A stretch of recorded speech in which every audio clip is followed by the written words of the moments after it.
Au sommaire de cette édition, ils ont entre 14 et 17 ans et vivent pendant 6 jours une expérience civique intense.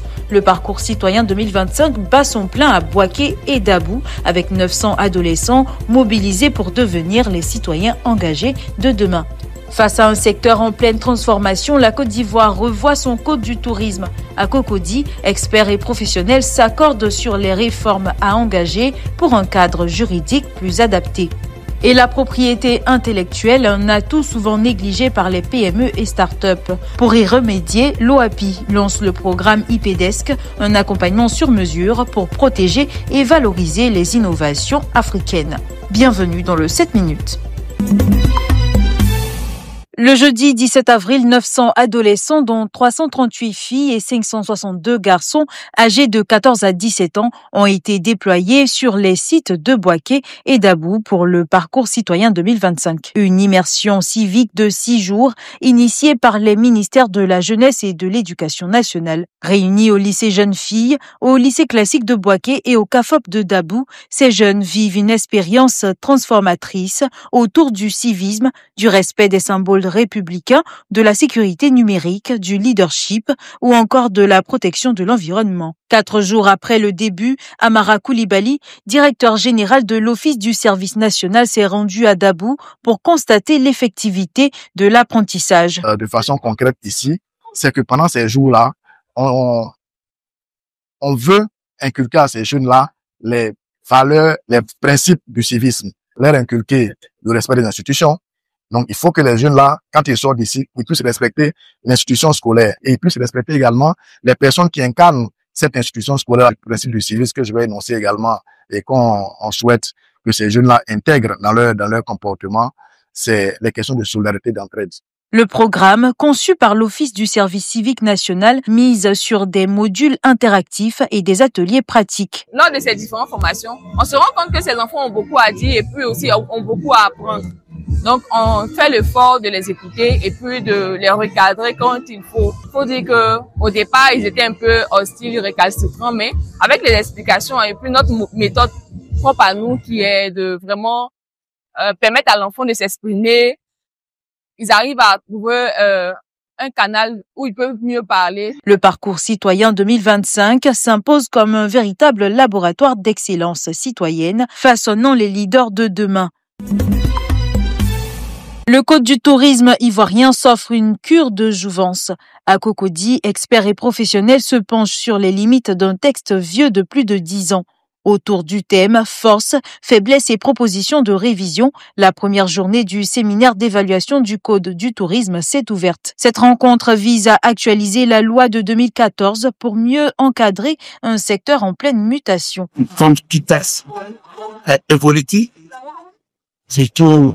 Avec l'évolution merveilleuse de la technologie, de la digitalisation, le tourisme aussi nous permet de certaines notions, je dis en force, il fallait aussi les mettre à niveau et ça rentre en évolution.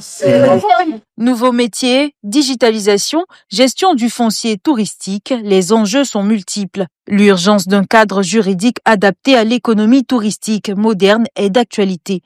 Les travaux devraient déboucher sur un avant-projet de loi structurant pour accompagner la stratégie Sublime Côte d'Ivoire et faire du tourisme un moteur de développement. Le jeudi 17 avril 2025, Edson Institute, en partenariat avec le ministère de la Construction, du Logement et de l'Urbanisme, a organisé une cérémonie de graduation au Radisson Blu Abidjan. L'événement a célébré la remise de certificats à 4 promotions de professionnels ayant suivi le certificat d'aptitude aux professions immobilières. La cérémonie a vu la présence du ministre Bruno Nabagné-Koné.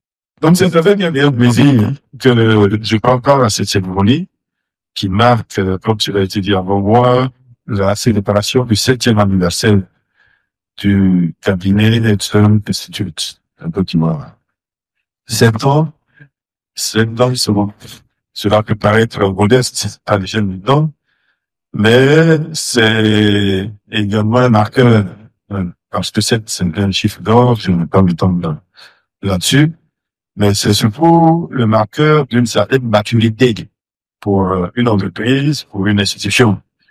c'est non. C'est-à-dire que vous avez fait preuve de résilience, que vous avez fourni des efforts, que vous avez tenu et que vous êtes encore en vie. Cette formation rigoureuse vise à renforcer les compétences dans le secteur immobilier en Côte d'Ivoire. C'était une formation très intéressante.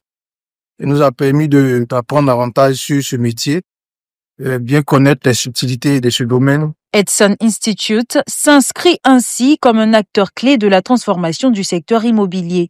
À travers cette initiative, il soutient les réformes structurantes portées par l'État.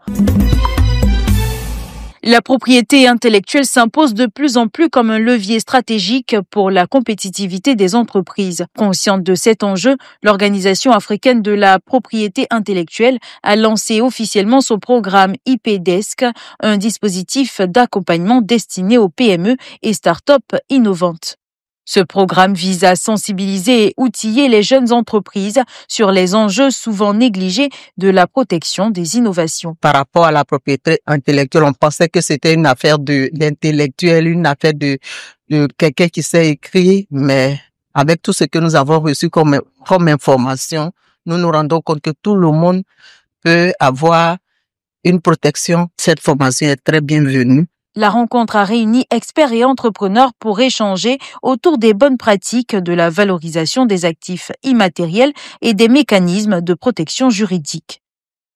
La propriété intellectuelle est un levier pour les startups et pour tous les créateurs parce que il permet de sécuriser d'abord leur création. Et lorsque la création a été matérialisée et que la création est allée en industrie, cela permet également de sécuriser tous les signes commerciaux qui sont utilisés pour vendre ou mettre ce produit-là sur le marché. Avec l'IP-Desk, l'OAPI ambitionne de renforcer l'écosystème entrepreneurial africain en instaurant une culture de l'innovation à la fois protégée et rentable. C'est la fin de cette édition. Merci de l'avoir suivi. L'information continue sur cette info et sur cetteinfo.ci.